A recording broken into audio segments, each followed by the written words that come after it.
Hi, I'm Heather Telford, and in this video I'm going to show you how I created these 3 double-sided Christmas decorations using Grafix chipboard. Grafix chipboard comes in black, white and natural, and the black has black both sides, the white has natural on the back, and the natural has natural both sides. I'm using the natural today because I'm going to be gluing things on both sides, so I don't need to have a white or black surface. In preparation, I've already torn up a lot of strips of gel prints. I've got some blue ones, some gold ones, some red ones, and some more blue ones, bluey green ones. I'll just show you my method for doing that. I'm using these gel prints in strips to create a patterned, kind of distressed looking striped pattern on my chipboard panel. And from that, I'm going to cut the ornament shapes.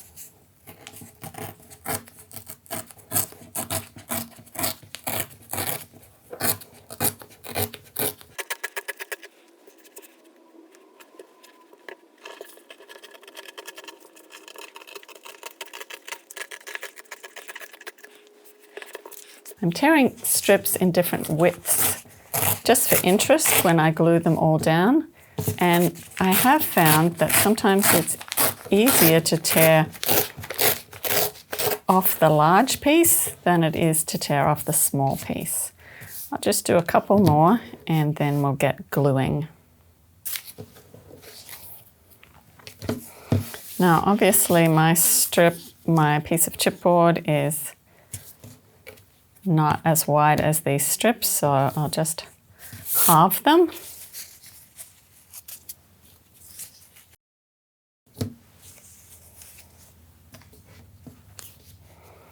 I'm using gel prints because I have a lot of gel prints at the moment, but you could use any patterned or plain paper you had. I would go for paper rather than cardstock simply because this is already thick, and if you're going to add cardstock on the top, then you're going to have an even thicker panel to cut through.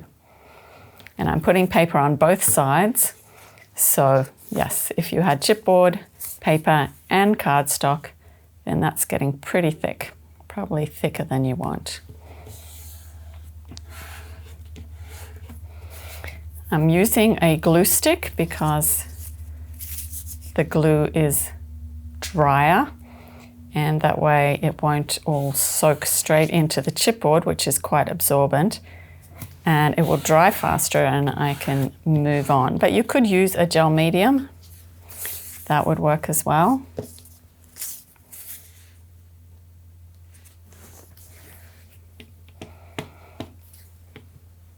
You could also cut your strips. You don't have to tear them as I did, but I quite like this little white edge that is left when you tear. I like having that little white edge in between the colors.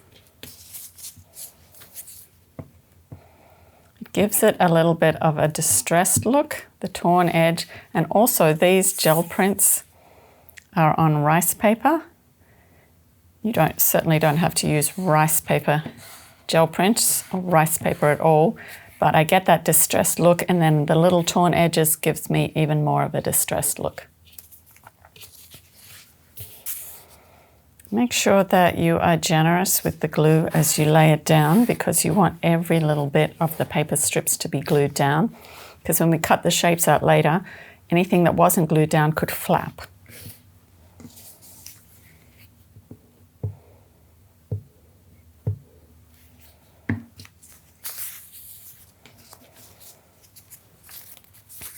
I'm going to add gold details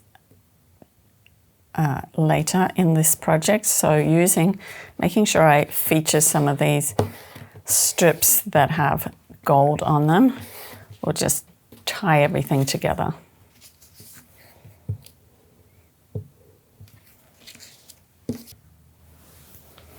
I'm going to let that dry. There's little bits of glue on the top. and of course glue underneath, so I'll let that dry and then we'll do some cutting. Okay, this is my panel, it's all dry now. I have done both sides. Just going to cut these little extra bits off because it's going through a die cutting machine.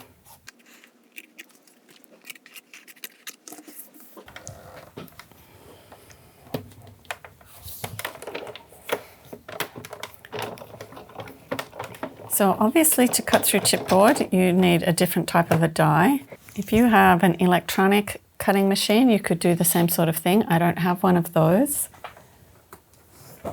but I do have one of these dies that will cut through chipboard and felt and other kinds of thick materials. So this one, I'm just going to set this up. Actually, if I do it like this, I should be able to see better.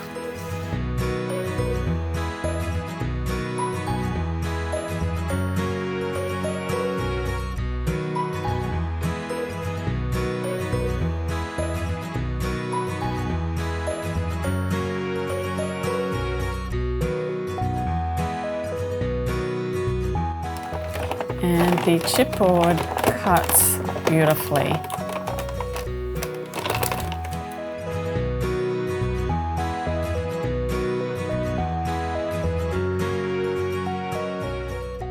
Just take a look. Excellent. I'm going to decorate these on both sides. Same sort of thing. Now, because there is some little gold details, as I showed you before, there's a bit of gold shimmer from the gel printing. I'm going to do all my decoration with gold. I've got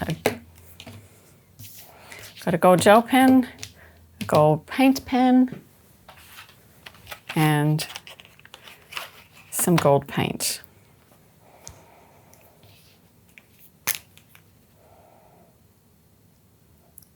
My decoration is going to look like stitches, so it gives the little shapes an overall patchwork quilt look.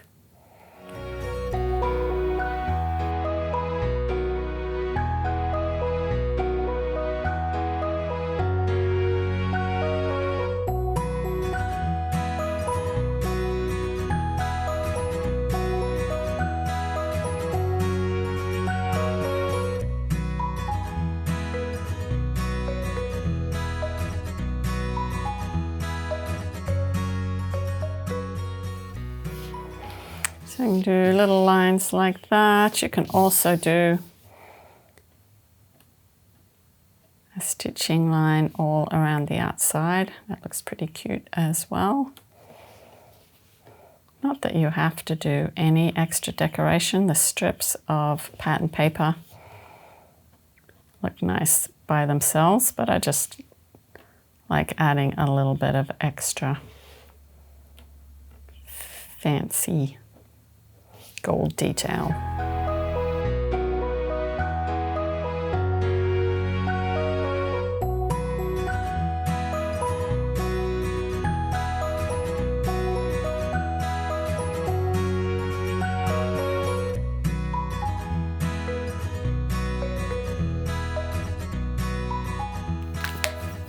I'll do similar patterns on the other side when the side is dry, but first I'm going to do a little bit of splatter.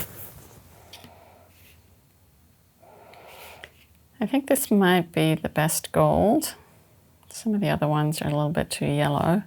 Doesn't show up much on this paper, but then this paper is kind of a yellowy color. So let's see how we go. Oh yeah, that's nice. Probably see it more on the blue.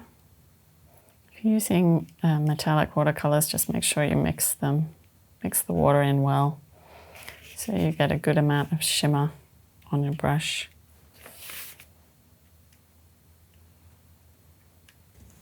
The shapes are all dry now, so the last thing I'm going to do is add little ribbons, so I could hang them on a tree or attach them to a gift.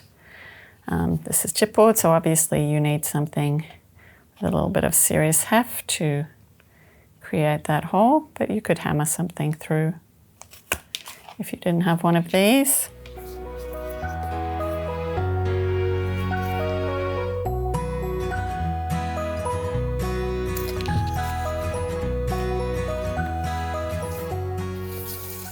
I just remembered I have a little optional extra step that I'll show you.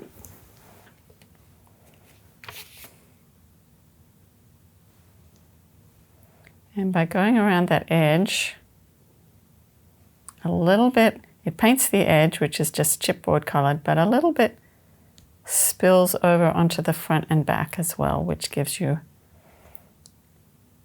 a nice little extra bit of gold framing your shape.